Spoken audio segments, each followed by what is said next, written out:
দাদা রাখছেন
মাস্টারমশাই, একটু আপনাকে একটু লাগবে।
সমস্ত প্রীতিভোজ দেখে থাকি বা সরস্বতী পুজোর অনুষ্ঠান দেখে থাকি, সেক্ষেত্রে একটু ব্যতিক্রম এবং বলা যেতে পারে বিভিন্ন অনুষ্ঠান বাড়ি যেরকম হয় সেভাবেই আজকে ছাত্রছাত্রীদের আপনারা পরিবেশন করছেন খাবার বা প্রীতিভোজ অনুষ্ঠান।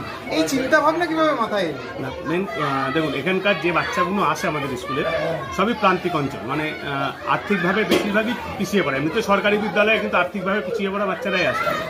এদের হয়তো আমরা যেমন অনুষ্ঠান বাড়ি গিয়ে দেখি যে অনেক আয়োজন হয়েছে, এদের সেটা সত্যি কথা বলে সবার হয়তো হয় না, এই আয়োজনটা তারা সম্মুখীন হতে পারে না।